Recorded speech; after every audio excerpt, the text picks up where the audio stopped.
Welcome to Mr. Giant Reacts a Ting and Ting and Ting.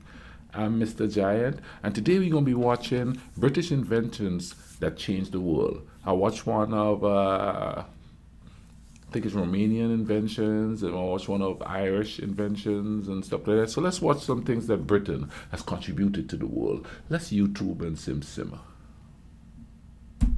Brits don't like to blow their own trumpet, and they really should sometimes. So yeah, he literally was a scientist and he just wanted to be able to take tea on a picnic. Is that the weirdest analogy I've ever given? Probably. Which is the most British thing I've ever heard, and I love it. Back to the Future has some thanks to give, I think, to Christopher. Next one I think is interesting because of the reputation Brits have for having bad teeth. Hi guys, and welcome back to my channel. If you're new around here, I am Yvette. I moved to the UK in May last year, and I've been here almost a year. And I'm documenting my experiences.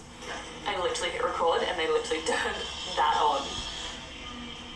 You cannot be joking. Well, we're back in just a few minutes. Some technical difficulties. We're back. Sorry. I also have a wild dog that likes to come in and out of my videos. Hello. I'm eating you too somehow.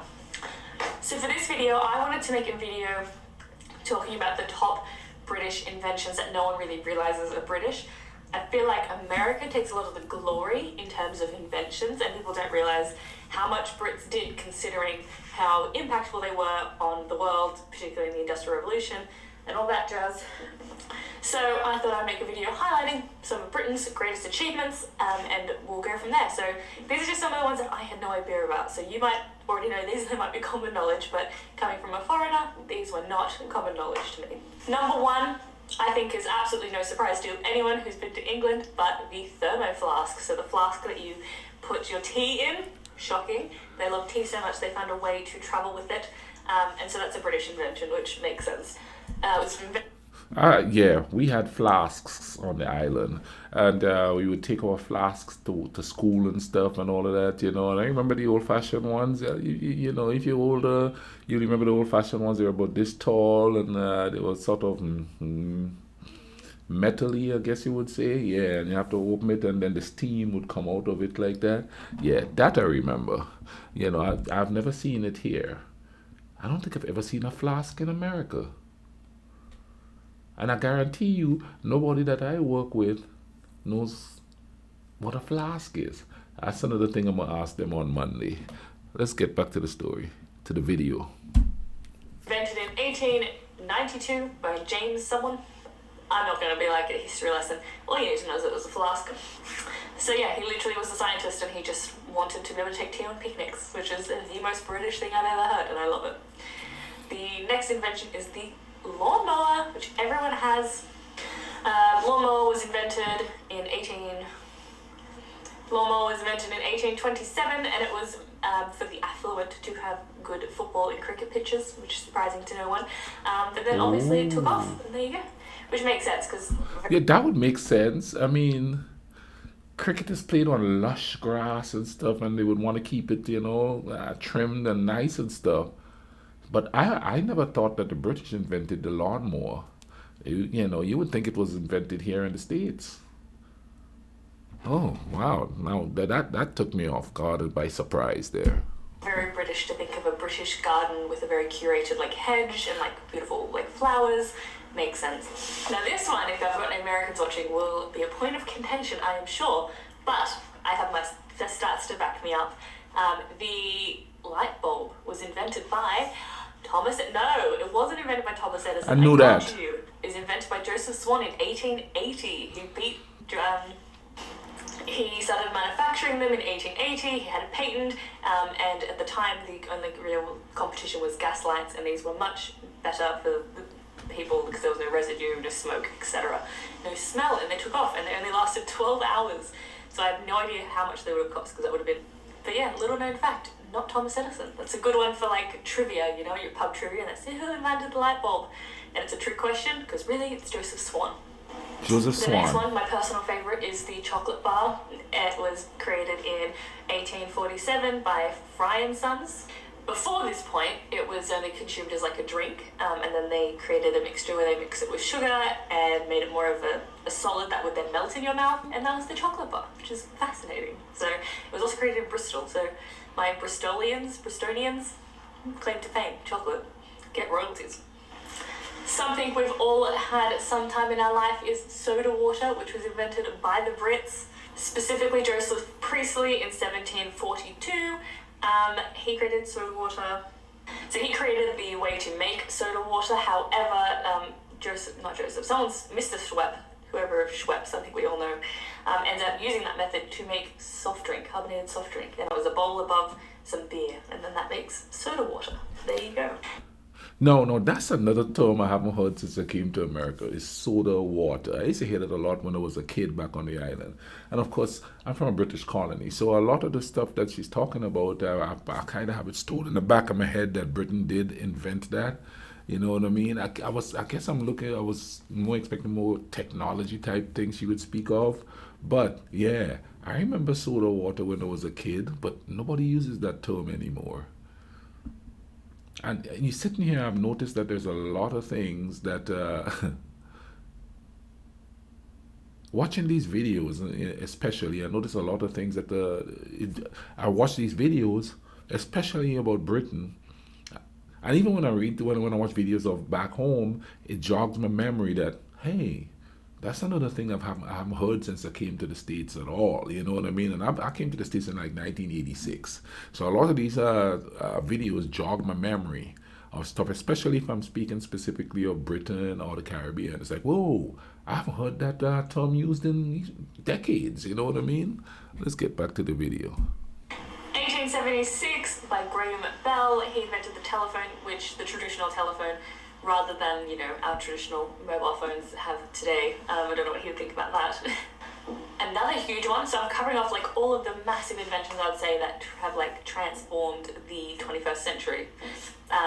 Is that like phones, we've got phones, light bulbs. We also have the television, which revolutionary, and I didn't know that. I honestly would have thought America invented the TV, but here we are. The TV was invented by John Bard, and it was in 1925, so somehow older, but also not as old as I thought, which is weird.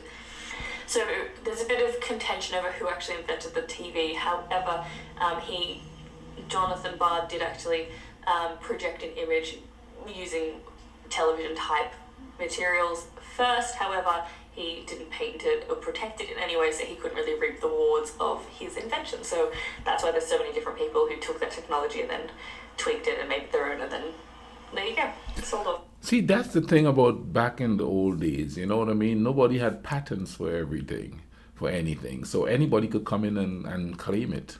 And a lot of that has happened. So that kind of makes you think, how many things have been proclaimed to be invented somewhere where it wasn't actually invented. And of course, whoever is a superpower at the time could claim, anybody from a superpower country could claim the patent of something if you don't have the patent. I think it would be a lot harder to do it today. But back then, you know what I mean? It's like the famous painters, some of the famous painters, not all of them, quite a few of them, they had people who did paintings and then they got accredited for said paintings. And the only reason why I know that is because my ex-wife have a master's in art. So, she delved deep into the history of stuff and all of that. And I can't think of anyone specifically offhand because I'm not an art connoisseur per se, but I know they would do that. So if they would do that with them, they have an apprentice that really put touches on it and stuff like that. Then same thing with the patterns on things like the telephone and all of that, you know what I mean? Anybody could come in and just claim it. I think that happened to the guy who invented the Goodyear tire. The Goodyear name is on the tire, but he didn't get any of the proceeds for making the tires or the materials that the tires that we know of today or in modern times because he didn't have the patent for it. Let's get this going again here. Next one I think is interesting because of the reputation Brits have for having bad teeth, but did you know that Brits invented the toothbrush? Before he invented the toothbrush, people were getting salt and soot and putting it on a rag and then brushing their teeth like that, and he was like, I think I got a better way. And so in 1770 he invented a toothbrush, and I cannot thank him more for it. There's so many inventions for the UK have invented, so like hip replacement, sewage systems, all of like standard day-to-day stuff, but I'm here for the interesting ones, like the ones that you wouldn't think of. So, for example, the UK invented hovercrafts. It was by Christopher Cockwell, and he was in 1953, and he just wanted to make his boat go faster, and then he ended up making it hover along the water. So, Back to the Future has some thanks to Christopher. I didn't know that. The UK also invented ATMs, something we all use almost every day. It was invented in 1967 by Joseph Sharon Barron, is that it? Shepard Barron. And he invented ATMs because it was a machine installed outside of Barclays in 1967. However, because we didn't have credit cards yet, you would get a special check and you could insert it and put a pin in, and then it would give you £10 back. And then obviously it's taken off from there. But I often think before then, because I think they actually, before they came widespread, they didn't come widespread, I think, in Australia until like maybe the 80s, maybe even later. Because my parents would often mention how when they were young, they would have to go to the bank during the week and get their money out for the weekend, and the banks were closed on weekend. So if you didn't have enough money for the weekend, too bad. And I was like, as someone who lives in the 21st century, like, I've got 7 different ways I can pay for something, whether it's Apple Pay, credit cards, cash, a different credit card. There's always some way to buy something now. So the idea that you could have just literally been stuck with no cash, it's wild. No, she's saying that thing, but obviously she's traveled, to a lot of bigger countries. But before I came to this country, exactly what she said about her parents and stuff, having to go get money out of the bank before the weekend, because banks usually close on the weekends there. When I was growing up, they probably open on Saturdays now. But, I remember my mom had to go to the bank, to have money for the weekend and stuff like that. I didn't know anything about credit cards. There definitely wasn't debit cards and stuff on the island. And this was like late 80s when I come here, you know what I mean? So a lot of the stuff that we have these days, you know what I mean? I didn't grow up with that, you know what I mean? So, yeah, I'm liking this video so far, Would have been saving a lot easier because you just can't access your money. So it's like when you're eating healthy and you buy healthy food at the store, and then you get home and then you want to crave snacks, but there aren't any and you can't get any. That's how I feel with the money situation. And here's a little interesting tidbit about banks back there.